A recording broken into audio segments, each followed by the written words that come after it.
वालेकुम। Welcome to another topic with another video जो कि हमारे पास है सेल ऑर्गेनेल, सेल इंक्लूजन और नेक्स्ट हम डिस्कस करेंगे आज फर्स्ट अपना ऑर्गेनेल एंडोप्लाज्मिक रेटिकुलम। सबसे पहले अगर हम सेल ऑर्गेनेल की बात करें, सेल ऑर्गेनेल और सेल इंक्लूजन, इनके बारे में आपने बड़ा केयरफुली जो है ना वो बात को अंडरस्टैंड करने की कोशिश करनी है। मैं जब भी कोई अपनी वीडियो स्टार्ट करती हूँ, एंड करती हूँ, मैं आप लोगों से एक बात बार बार कहती हूँ कि अपनी वीडियो कंप्लीट देखनी है, पूरी देखनी है, स्किप नहीं करना। आपने कोई ऐसा पॉइंट, कोई ऐसी बात यहाँ से स्किप नहीं करनी, क्योंकि बहुत इंपॉर्टेंट इन्फॉर्मेशन जो है इसमें मैं शेयर करती हूँ। कोशिश करती हूँ कि आपके लेवल पे जाके हर इंपॉर्टेंट चीज़, हर इंपॉर्टेंट बात जो आप लोगों के लिए ज़रूरी है अपने एग्जाम्स के लिए भी और आपके एमडी कैट के लिए भी, मैं इस क्लास में जो है वो डिस्कस करूँ। इसलिए कोशिश किया करें, पूरी वीडियो देखा करें।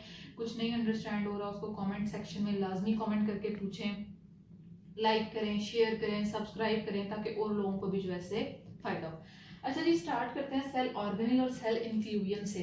अगर मैं बात करूं सेल ऑर्गेनेल की, तो मैं कहती हूँ कि ऑर्गेनाइज्ड और डिस्क्रीट स्ट्रक्चर है जो मौजूद होगी किसके अंदर, साइटोप्लाज्म के अंदर, मेम्ब्रेन बाउंडेड होगी। हमने पढ़ा कि सेल ऑर्गेनेल्स, साइटोस्केलेटन, ये सब चीजें हमारे पास प्रोकैरियोटिक सेल में नहीं है, ये सिर्फ यूकैरियोटिक सेल में। इसका मतलब है कि जब मैं सेल ऑर्गेनेल की बात कर रही हूँ तो मैं सिर्फ यूकैरियोटिक सेल की बात कर रही हूँ। और हम ये भी जानते हैं कि यूकैरियोटिक सेल में प्लांट सेल और एनिमल सेल दोनों जो है हमारे पास फॉल कर रहे होते हैं, और प्रोकैरियोटिक सेल के अंदर हमारे पास बैक्टीरियल सेल, आर्की, साइनोबैक्टीरिया, ये सब चीजें फॉल कर रही होती हैं। सेल ऑर्गेनेल्स क्या है? ऑर्गेनाइज्ड और डिस्क्रीट स्ट्रक्चर हैं जो कि साइटोप्लाज्म में मौजूद होती हैं, और मेम्ब्रेन बाउंडेड स्ट्रक्चर्स हैं ये। सिवाय हम किसको कह रहे होते हैं, राइबोसोम जो है, इसके अराउंड मेम्ब्रेन्स नहीं है, बल्कि ये स्फेरिकल ग्रैनुलर स्ट्रक्चर्स हैं। जबकि बाकी जितनी भी मेम्ब्रेन बाउंडेड होंगी वो सिंगल भी हो सकती हैं, डबल भी हो सकती हैं। जैसे जैसे हम ऑर्गेनेल को स्टडी करेंगे वैसे वैसे हम उसकी स्ट्रक्चर देखते जाएंगे, फंक्शन देखते जाएंगे। उसके स्ट्रक्चर जो है उसके फंक्शन को क्या कर रही होगी, कॉम्प्लीमेंट कर रही होगी। हम कहते हैं मेम्ब्रेन बाउंडेड ऑर्गेनेल में या मेम्ब्रेन बाउंडेड स्ट्रक्चर या फिर सेल ऑर्गेनेल में कौन कौन सी ऑर्गेनेल्स है? Endoplasmic reticulum, lysosome, peroxisome, glyoxysome, Golgi body, nucleus, और भी इस तरह की बेतहाशा प्लास्टिड्स, बेतहाशा वैक्यूल, बेतहाशा स्ट्रक्चर्स हैं जिनको हम क्या करेंगे, फर्दर आगे डिस्कस करेंगे। फिर आता है सेल इंक्लूजन्स। सेल इंक्लूजन्स क्या है? सबसे पहली बात कि मेम्ब्रेन बाउंडेड नहीं होंगी, नंबर 1। नंबर 2, ये नॉन लिविंग ग्रेन्यूल्स होंगे और स्टोरेज मतलब स्टोर्ड फॉर्म में नॉन लिविंग ग्रेन्यूल्स होंगे। इनके अंदर कोई मेटाबॉलिक एक्टिविटी नहीं हो रही होगी। इनके अंदर सिर्फ और सिर्फ वेस्ट मटेरियल की फॉर्म में ये हो सकता है, या फिर स्टोरेज में कोई भी हमने अपनी, आप कह लेंगे जैसे ग्लाइकोजन की एग्जांपल लेते हैं, वो स्टोर्ड फॉर्म में है, उसने हमें बाद में एनर्जी प्रोवाइड की। जो स्टोर्ड फॉर्म में स्ट्रक्चर मौजूद है उसको हम क्या कहेंगे, सेल इंक्लूजन कहेंगे। या फिर कोई वेस्ट मटेरियल है जिससे हमने सेल को बाहर निकालना है, उसको हम क्या कहेंगे, सेल इंक्लूजन कहेंगे। और इन दोनों में आप जानते हैं कि कोई भी सेलुलर एक्टिविटी जो है वो नहीं हो रही होती, तो हम कहते हैं इसमें glycogen, lipid droplets, crystals, pigments, ये सब चीजें फॉल करती हैं। अच्छा जी, सेल इंक्लूजन के बारे में ना एक बड़े आप कह लेंगे इंटरेस्टिंग सी बात है। बाज औकात ये सोचा जाता है कि जो राइबोसोम्स है ना वो भी सेल इंक्लूजन में फॉल करते हैं। किस रीजन की वजह से? कि ये जो हमारे पास राइबोसोम्स हैं ये भी क्या है, मेम्ब्रेन बाउंडेड नहीं है, ये भी ग्रेन्यूल्स की फॉर्म में क्या है, सेल के अंदर जो है वो मौजूद होती है। No doubt they are involved in protein synthesis. ये इसके बगैर आप कह लें कि ट्रांसलेशन नहीं हो सकती, इसके बगैर अमाइनो एसिड्स नहीं बन सकते, एंजाइम्स नहीं बन सकते, हार्मोन्स नहीं बन सकते, क्योंकि बेसिकली ये सब क्या है, हमारे पास प्रोटीन्स ही है ना। और राइबोसोम क्या कर रहा है, प्रोटीन की सिंथेसिस कर रहा होता है। तो हम कहते हैं कि राइबोसोम्स को कुछ केसेस में कुछ लोग कहते हैं कि सेल इंक्लूजन है इस बेस के ऊपर कि ये मेम्ब्रेन बाउंडेड नहीं है, लेकिन इसकी अगर हम फंक्शनैलिटी देखें और इसकी स्ट्रक्चर देखें और हम कहते हैं कि ये हमारे पास क्या है, सेल ऑर्गेनेल है। इसके ऊपर अभी आप कह लें कि बहस जारी है, लेकिन मोस्ट ऑफ द जो आप कह लें कि साइंटिस्ट हैं वो फॉल करवा रहे हैं इसको किसमें, सेल ऑर्गेनेल में। इसलिए आपकी बुक में इसको सेल ऑर्गेनेल में ही राइट डाउन किया गया। अच्छा जी, फर्स्ट ऑर्गेनेल स्टडी करते हैं एंडोप्लाज्मिक रेटिकुलम। अच्छा जी, सबसे पहले तो एंडोप्लाज्मिक यानी कि प्लाज्मा के अंदर कोई स्ट्रक्चर मौजूद है। Reticulum mean network, mesh network, एक आप कह लेंगे ऑर्गेनाइज्ड नेटवर्क जो है, इंटरकनेक्टेड नेटवर्क जो है वो क्या हुआ है, स्प्रेड हुआ हुआ है। सबसे पहले देख लेते हैं इसको किसने डिस्कवर किया, एल्बर्ट क्लॉड और कीथ पॉटर ने 1945 में। एल्बर्ट क्लॉड की 1899 टू 1893 जो है इसका टाइम ड्यूरेशन है। तो हम कहते हैं कि हमारे पास कीथ पॉटर ने 1945 में, ये दोनों एल्बर्ट क्लॉड के जो को-वर्कर थे कीथ पॉटर, इन्होंने क्या किया, इलेक्ट्रॉन माइक्रोस्कोप के अंदर ऑब्जर्व किया इसको, इसकी स्ट्रक्चर, इसकी फंक्शनलिटी, इन सब चीजों के बारे में जो है वो डिस्कस किया। एंडोप्लाज्मिक रेटिकुलम यहाँ देखिए मैंने लिखा हुआ है, ये न्यूक्लियस है, ये साइटोप्लाज्म है, और ये न्यूक्लियस की आउटर न्यूक्लियर मेम्ब्रेन है, और ये हमारे पास क्या है जो इसका आउटर है, ये प्लाज्मा मेम्ब्रेन है।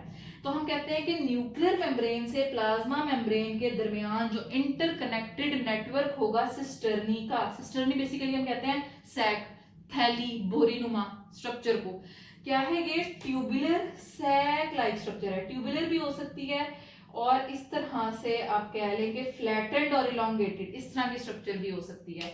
इसका सिस्टर्नी का एक नेटवर्क है जो स्प्रेड हुआ हुआ न्यूक्लियर मेम्ब्रेन से एंडोप्लाज्मिक प्लाज्मा मेम्ब्रेन तक। इस नेटवर्क को, इंटरकनेक्टेड नेटवर्क ऑफ सिस्टर्नी को हम क्या कह रहे होते हैं, एंडोप्लाज्मिक रेटिकुलम कह रहे होते हैं। और ये जो इसका ये वाला पोर्शन है, ये जो स्पेस है सिस्टर्नी की, ये पूरी स्ट्रक्चर सिस्टर्नी होगी, ये जो स्पेस है इसकी, इसको हम क्या कह रहे होते हैं, सिस्टर्नल स्पेस जो है वो हम कह रहे होते हैं। इसको हम क्या कह रहे होते हैं, सिस्टर्नल स्पेस जो है वो हम कह रहे होते हैं। हमारे पास जो एंडोप्लाज्मिक रेटिकुलम है फर्दर 2 क्लासेस में फॉल कर रही है। इसकी 2 टाइप्स हैं, rough endoplasmic reticulum, smooth endoplasmic reticulum. ये देखिए मैंने इधर मेंशन किया हुआ है, रफ को रफ क्यों कहा जा रहा है, स्मूथ को स्मूथ क्यों कहा जा रहा है, ये डिस्कस कर लेते हैं। रफ के ऊपर राइबोसोम्स मौजूद होंगे जिसकी वजह से इसको क्या कहा जा रहा है, रफ।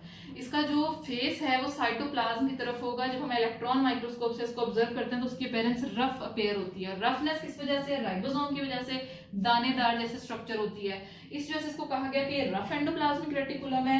और जिसकी सेकंड टाइप है वो स्मूथ होती है, क्योंकि उसके ऊपर राइबोसोम्स मौजूद नहीं होते, तो हम उसको क्या कहते हैं कि that is the smooth endoplasmic reticulum.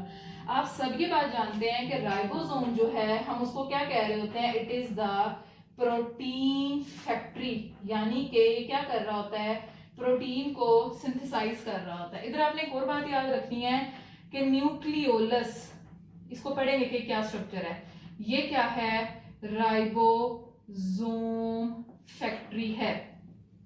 अगर आपसे कहा जाए प्रोटीन सिंथेसिस फैक्ट्री क्या है तो हम कहेंगे राइबोसोम, और अगर आपसे कहा जाए कि राइबोसोम फैक्ट्री क्या है तो आप कहेंगे न्यूक्लियोलस। और अभी के लिए जान लें कि न्यूक्लियोलस जो है वो न्यूक्लियस के अंदर मौजूद होता है। अच्छा जी, अब वो कह रहे हैं रफ एंडोप्लाज्मिक के अंदर राइबोसोम है, तो डेफिनेट सी बात समझ आ गई कि रफ एंडोप्लाज्मिक जो है वो प्रोटीन सिंथेसिस के अंदर इन्वॉल्व होगा। अगर स्मूथ के अंदर राइबोसोम नहीं है तो इसका मतलब है कि प्रोटीन के अंदर इन्वॉल्व नहीं होगा, लिपिड फॉर्मेशन कर सकता है, कार्बोहाइड्रेट्स वगैरह बना सकता है। आगे इनके फंक्शन डिस्कस करेंगे तो क्लियर हो जाएगा। अच्छा जी, ये रफ एंडोप्लाज्मिक हो गया, स्मूथ हो गया। वो कहते हैं कि ये दोनों टाइप्स ऑफ एंडोप्लाज्मिक रेटिकुलम हमारे सेल के अंदर, सब सेल के अंदर मौजूद होती हैं, लेकिन कुछ सेल्स ऐसे होते हैं जिनमें स्मूथ एंडोप्लाज्मिक रेटिकुलम जो है ना उसके नंबर ज्यादा होते हैं, जैसे कि हमारा नर्वस सिस्टम और मस्कुलर सिस्टम, यानी कि हमारे न्यूरॉन और मसल सेल। क्यों? क्योंकि इसने क्या करना होता है, एक्शन पोटेंशियल डेवलप करना होता है। और दूसरा इसका क्या काम है कि इसने मसल के अंदर इस स्मूथ एंडोप्लाज्मिक रेटिकुलम हम कह रहे हैं सार्कोप्लाज्मिक रेटिकुलम। सार्को का मतलब होता है कि हमारे पास मसल की बात हो रही है, सार्कोप्लाज्मिक रेटिकुलम। और ये क्या बेसिकली इसका काम है कि इसने कैल्शियम आयन को स्टोर करना है, और ये कैल्शियम आयन रिस्पॉन्सिबल होता है for the contraction of our muscle और रिलैक्सेशन ऑफ आवर मसल। जो हमारी मूवमेंट हो रही होती है ना मसल की, उसको कैल्शियम आयन जो है वो कंट्रोल कर रहा होता है। अब देख लेते हैं रफ एंडोप्लाज्मिक और स्मूथ एंडोप्लाज्मिक रेटिकुलम जो है वो किस तरह से क्या क्या रोल जो है वो प्ले कर रहे हैं, इनका क्या काम है, क्या फंक्शनैलिटी है इनकी। अगर रफ एंडोप्लाज्मिक रेटिकुलम की बात की जाए, मैंने भी आपसे बात की कि इसका जो फेस होगा साइटोप्लाज्म की तरफ वो रफ होगा due to the presence of ribosome. ये प्रोटीन सिंथेसिस करेगा और ये मैकेनिकल सपोर्ट प्रोवाइड कर रहा होगा टू द सेल, क्योंकि देखो ना ये न्यूक्लियर मेम्ब्रेन और प्लाज्मा मेम्ब्रेन के दरमियान में मौजूद है, तो इसने इसको स्टिफनेस दी हुई है, इसने इसको इरेक्ट रखा हुआ है, इसने इसको लूज नहीं किया, ये एक अपनी पोजीशन पे है। साइटोस्केलेटन भी हमने पढ़ा कि ये टू समहाउ ये स्केलेटन का काम कर रहा है, उसने इसको क्या एक पोजीशन, एक शेप, एक स्ट्रक्चर दी हुई है। अच्छा जी, नेक्स्ट आ जाए smooth endoplasmic reticulum. Smooth endoplasmic reticulum के जी बड़े काम है। सबसे पहले वो मेटाबॉलिक प्रोसेसेस कर रहा है, मेटाबॉलिज्म कर रहा है कार्बोहाइड्रेट की, क्योंकि उसके ऊपर राइबोसोम नहीं है। उसके बाद वो डिटॉक्सिफिकेशन कर रहा है ड्रग्स की, पॉइजन की, लिवर सेल के अंदर नॉर्मली डिटॉक्सिफिकेशन का जो काम है वो लिवर सेल के अंदर हो रहा होता है। जैसे मैंने आपको कहा कि जब भी साइटो का टर्म यूज होगा इसका मतलब है सेल, सार्को का क्या मतलब है, मसल। इसी तरह से जब भी टर्म यूज होगा हेपेटो, हेपेटो का मतलब है लिवर, तो हम क्या कहेंगे, hepatocytes. Cytes mean cell, hepato mean liver. तो वो कहते हैं कि डिटॉक्सिफिकेशन हो रही है ड्रग और पॉइजन की, कहां पे, लिवर सेल में, जिनको आप हेपेटोसाइट्स भी कह रहे होते हैं। स्मूथ एंडोप्लाज्मिक रेटिकुलम सिंथेसिस कर रहा होता है लिपिड्स की, जिसमें मेजर लिपिड्स वो बना रहा होता है ऑयल्स, फॉस्फोलिपिड और स्टेरॉइड्स वगैरह। फॉस्फोलिपिड्स का आपको पता है, ऑयल्स का भी आपको पता है। स्टेरॉइड्स जो हैं ये हार्मोन्स होते हैं, आप कह लें कि हमारे पास गुनेड्स के हार्मोन्स होते हैं, ये आप चैप्टर नंबर 2 जब हम पढ़ेंगे ना तो उसके अंदर बड़ा डिटेल से इनको डिस्कस करेंगे। अच्छा, जिसके अलावा ये ट्रांसपोर्टेशन कर रहा होता है। ट्रांसपोर्टेशन कैसे कर रहा होता है, कि हमारे पास जो रफ एंडोप्लाज्मिक में प्रोटीन का वेजिकल बना है वो कहाँ जाएगा, स्मूथ के पास। स्मूथ इस वेजिकल को शिफ्ट कर देगा किस पे, गोल्जी अपरेटस पे, गोल्जी बॉडी के पास या गोल्जी कॉम्प्लेक्स पे।